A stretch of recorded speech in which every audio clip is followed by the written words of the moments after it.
Hey guys, Sunday afternoon, working in the garage, hanging some axes. This is one that I just did the other day. This is an Osage orange cross wedge on a Sager 1941 for my good customer Houston Evans out of California. So I've been getting a lot of questions about how I do cross wedges. I think everybody pretty much does it the same way, but for a novice, this could be kind of a mystery and it could be kind of challenging. And there's a lot of ways that it can kind of go sideways. So what I'm going to do is really quickly try to show you what I do when I'm cross wedging an axe, all right? So the first step, obviously, is to cut your kerf. You need not just your center kerf, obviously, you need a side kerf. I cut this kerf to the same length, just about the same length as the center kerf, which comes down about 2/3 the length of the axe head itself, all right? Now, if you go too wide with this wedge, and you haven't widened the kerf to begin with, I have had a couple handles split down here. So depending on the grain orientation of the handle, you need to be careful. Really, the only reason I used to do cross wedges was when the wood on the eye of the head on the axe didn't extend to the corner of the eye. So what I wanted to do is extend this out to push this eye wood out further. Now in this case, this is actually a wonky axe because the way that someone originally hung this axe and the way that it was actually forged is that unfortunately it's a little larger at the bottom than it is at the top. So I just did a video on how to widen your kerfs using a Makita hand sander. Now, so what I did is I just widened these kerfs. This axe is for display purposes only. It's not going to be used. So I'm not worried right now about the issue of the top of the eye being the smaller side than the bottom. So just let's forget about that and move on to how we do a cross wedge. Okay, so what I do is I measure my wedge first, and what I try to do is I insert it a little bit in here like this, and then what I do is I trim the width of the wedge, but I also, on a double bit or even on a single bit, I angle these corners, and that angling goes all the way down the length of the wedge, okay? So you're not peeling off all that extra corner wood here, which impairs how smoothly the wedge goes in and sometimes how deep it goes in.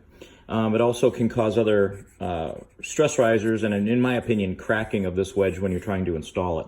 So what I do first is I measure the wedge, I mark it with a pencil, I then go ahead and I go to my belt sander.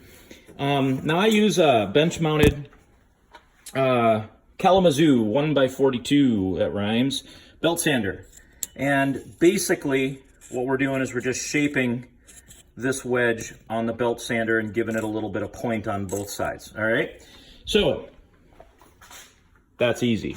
So we're gonna install that down in there just far enough, just past the metal on the eye, okay? And the reason I'm doing that is whenever I get a wedge started, I wanna make sure that it's actually past the edge of the eye so that it doesn't start to mushroom on the edge here. Now, one thing you will maybe notice is that I also taper my wedges just slightly.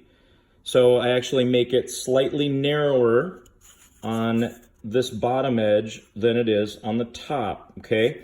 That's to help it go in, but it also follows the taper of the eye of the axe, typically. You know, in this case it won't, but it typically does. So we're gonna slide that in there by hand about as far as it goes. Sometimes I just give them a little tap, okay? But you have to be careful, especially when you're rusting it in the vise, that you don't push the eye wood out of the head. Okay, now, the next step, what I do is I measure my cross wedges, and the way I do it typically is I use my caliper, okay, a digital caliper. And what I'll do, oops, sorry for moving around on you there. What I'll do is, this is my digital caliper. I'm gonna reset it, okay? And I basically use this end to measure the width of my cross wedge, okay? And on this one, I kind of lucked out. It's pretty much exactly the same on both sides, okay? And if you can see that, it reads 7.57 millimeters. Okay, so just to speed this process up, I've already cut my other walnut cross wedges, and here they are, all right? They're basically the same length as my existing center wedge. The cross wedge goes in this fashion because the goal with the cross wedge is to expand this eye wood in either direction. Now I don't, in this case, because this is already bottomed out here, I don't really expect these to go in very far, I'll be perfectly honest with you. But again, we're dealing with a different type of situation here, and a display axe, not an actual functional axe. Now normally, this eye wood here would maybe be coming up a little bit short, and this wedge would expand that left and right, and it would make it fit tighter, okay? But I get a lot of questions about what's the process, what's the steps, right?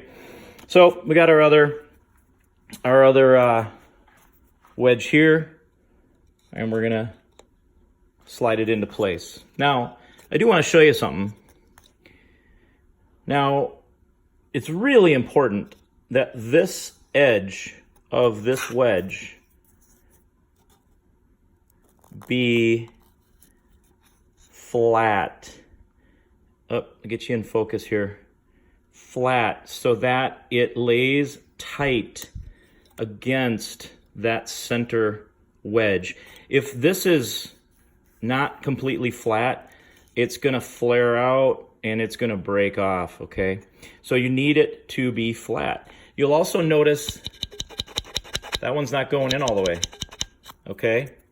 So when I cut these, I did already do a little bit of sanding, and I think I reversed them. So there we go. That one goes there, and this one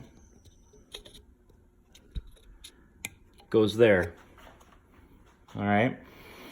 So next step for me is normally I'm gonna glue these, okay? But I do want to get these started. So I'll just tap them a little bit.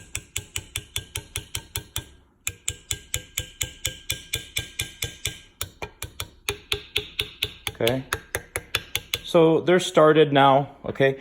And now what we're gonna do is we're gonna glue up the wedges, and then we're gonna pound them in.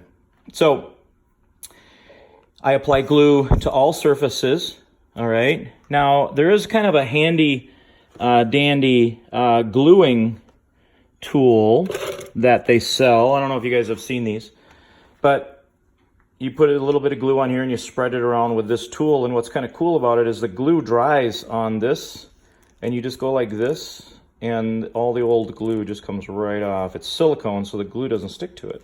Pretty cool. And then you have a paddle end on this end, and you can work glue down into the kerf. But anyways, guys, that is how I install cross wedges and how I cut them and shape them and do that. So hopefully you found that informative and interesting. You guys have an awesome day. Thanks.